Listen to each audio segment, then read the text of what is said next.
Olá, letrados, bem-vindos a mais um vídeo do canal.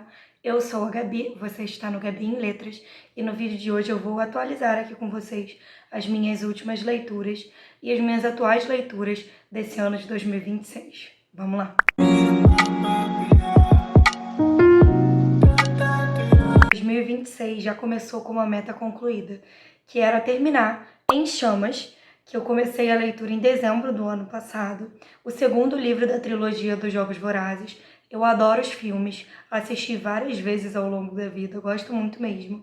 E já tinha lido o primeiro livro da trilogia, que é Jogos Vorazes, há uns 2 anos atrás, mais ou menos, e não tinha dado continuidade, não sei por quê, porque na época eu amei, mas simplesmente eu fui priorizando livros únicos e não terminei essa trilogia. Eu achei Jogos Vorazes excelentes, mas Em Chamas, especificamente, ganhou muito o meu coração.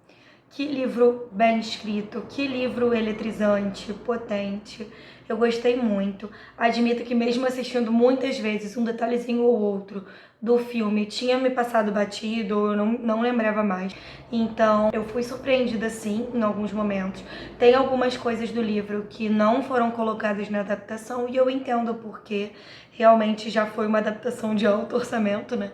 Então, por se tratar de uma distopia, de um universo que tem elementos muito diferentes, da questão dos jogos, né, sendo uma arena que é toda moldável, manipulável, enfim, é algo que realmente deve ser mais complicado na hora de adaptar, mas eu senti que as cenas centrais e que, pelo menos grande parte, né, das cenas importantes, dos acontecimentos importantes do livro foi colocado sim na adaptação. No mesmo dia que eu finalizei Em Chamas, eu peguei esse livro aqui, O Menino, a Raposa, não, O Menino, a Topeira, a Raposa e o Cavalo, do Charlie Mackesy, não sei como se pronuncia o nome dele, dessa edição lindíssima aqui, da Sextante. Diversas reflexões que a gente tem entre esses personagens que intitulam o livro.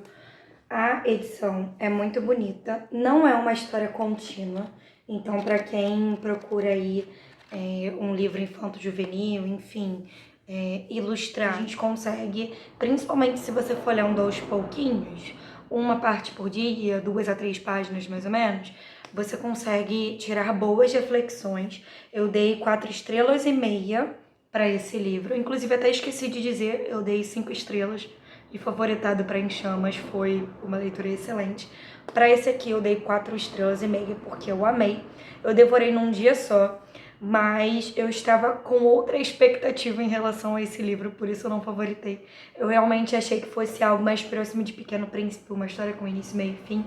Por isso eu já estou deixando aqui o aviso para vocês, mas vale muito a leitura. É uma boa leitura para se fazer em qualquer fase da vida, se fazer coletivamente também, se fazer em família, com crianças, em casal, enfim, é bem legal. Eu achei que em alguns momentos a gente teve uma vibe um pouquinho de coach, acho que assim fica mais fácil de vocês entenderem. Mas foi bem pouco, assim, em geral, tem reflexões que eu julguei bem válidas, bem valiosas. Indico muito essa leitura para vocês, de O Menino, a Toupeira, a Raposa e o Cavalo. Meu terceiro livro finalizado do ano, vou colocar a capinha aqui pra vocês. Não tá aqui comigo agora, apesar de eu ter lido em físico, porque eu emprestei ele pra minha mãe. Eu terminei essa leitura na viagem que eu fiz agora em janeiro, recentemente, pra região dos lagos, aqui do Rio de Janeiro, que é O Estranho que Veio do Mar, do Mitch Albom, que é um dos meus autores favoritos. Dele eu já li A Última Grande Lição, As 5 Pessoas que Você Encontra no Céu e A Última Pessoa que Você Encontra no Céu. Ambos amei muito, gostei muito. São leituras que focam muito em desenvolvimento pessoal, em crescimento do personagem.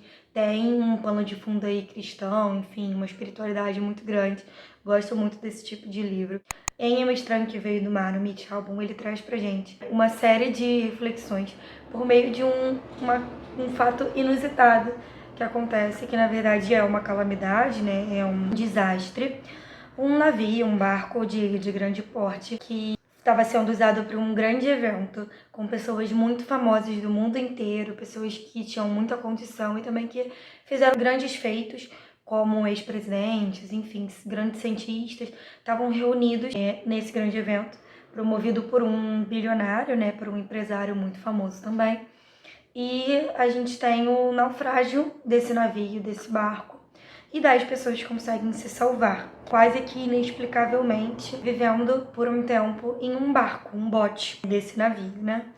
E dentre eles tem o estranho que veio do mar, que é um homem que não estava nesse barco inicial, né? Não estava nessa festa, nesse evento. E ele aparece, tá ali no mar, precisa ser resgatado pelos outros. E quando ele vai se apresentar, ele se apresenta como sendo o Senhor. Eu acho muito legal também o formato do livro. É um livro que se passa em formato como se fossem de cartas epistolar. Não chega a ser aquela carta com formatinho, né, padrão, mas um dos passageiros, digamos, desse bote, uma das pessoas que sobreviveu, o Benji, que era funcionário desse navio que naufragou, ele escreve num caderninho que ele encontrou, que sobreviveu aí também ao naufrágio, vários relatos sobre o que aconteceu, mas principalmente sobre o que acontece naquele momento com ele e com os outros tripulantes que sobreviveram. O que eu acho muito legal é que a gente tem também a alternância de capítulos entre o mar e a terra. Então a gente acompanha o que está acontecendo com esses sobreviventes na sua luta realmente pela vida, por cada dia, por cada hora, cada momento ali, com várias coisas que vão acontecendo. E, alternadamente, um capítulo do delegado que encontra esse bote vazio um ano depois de quando esses acontecimentos estão sendo narrados, com um caderninho, e vai ter acesso a essa história praticamente ao mesmo tempo que a gente. Uma leitura que de cara, para mim, foi um pouco confusa pela quantidade de personagens que é apresentada ao mesmo tempo, mas logo depois das 30 páginas, a leitura fluiu muito. Eu não conseguia parar de ler. Gostei muito, muito mesmo, assim. Não vou dar muitos detalhes, porque eu pretendo trazer uma resenha, mas é uma leitura que vale muito a pena. E dei 4,5 estrelas. Mais um livro aí do Mitch Albom que valeu super a pena a leitura. Finalizados nesse mês de janeiro foram esses 3 por enquanto. No dia que eu estou gravando esse vídeo, dia 22 de janeiro, eu estou lendo também A Esperança, continuando, né? Estou em acho que 30% da leitura. O ritmo da leitura para mim não está sendo tão fluido quanto Em Chamas. Eu acredito que porque A Esperança, no início do livro, eu vou tentando não dar muito spoiler para quem não conhece, mas não é tão eletrizante como os outros 2 livros que já começam muito intensos. Então, mesmo assim, eu tô gostando, tá fluindo. Gosto muito da escrita da Suzane. Gosto muito do universo de Jogos Vorazes e em breve eu pretendo ler os próximos livros da trilogia, né, que foram lançados mais recentemente. Chega dos Pássaros e das Serpentes, que eu já vi o filme, ainda não li o livro. E Amanhecer na Colheita, que tá para sair o filme, eu vou tentar ler o livro antes de assistir. Além de A Esperança, da trilogia de Jogos Vorazes, eu também iniciei a leitura de Catabases, ou Catabases, não sei como vocês falam, que é da mesma autora de Guerra da Papoula. Admito que para mim tá sendo um pouco difícil. Eu não sou uma leitora muito voraz de fantasia. Em geral, eu fujo um pouco de livros de fantasia, mas estou tentando me arriscar em outros universos. E esse livro é um livro de leitura coletiva que eu tô fazendo com algumas amigas. E quero aproveitar também para fazer um convite aqui para vocês. O último vídeo que eu soltei aqui no canal foi um vídeo do nosso Clube do Livro, o Clube do Livro Letrados, que é um outro clube, não esse do que eu tô lendo Catabases, mas é um outro clube. É um clube vinculado aqui ao Gabi em Letras, que é totalmente gratuito, você não paga nada para participar. A ideia é que a gente leia principalmente livros de romance, em geral, não necessariamente romance, e suspense, podendo explorar aí outros gêneros também, dependendo do que for votado, né? Todas as nossas leituras são decididas lá coletivamente. A gente vai ter agora no dia 30 a enquete para decidir a nossa primeira leitura do clube, que vai ser agora no mês de fevereiro. A gente vai ter aí debates via WhatsApp o mês inteiro, de acordo com as metas semanais. E no concluir, né, no finalizar da leitura, nós teremos uma videochamada, um encontro no Google Meet, para poder conversar um pouquinho mais sobre a leitura e trocar bastante. Então sintam-se convidados. Eu vou deixar o link do vídeo anterior aqui na descrição para vocês assistirem, terem mais informações direitinho e quem sabe se unirem a gente aí nessa missão, que é incentivar o hábito da leitura e formar uma comunidade de leitores cada vez mais acolhedora e cada vez mais crítica também, né, que é muito importante. Gostaria também de pedir para, se você é novo aqui no canal, ou se você já assiste os vídeos daqui, mas ainda não é inscrito, se inscrever aqui. Se você gosta do conteúdo, ativa os sininhos de notificação para você ser avisado quando tiver conteúdo novo.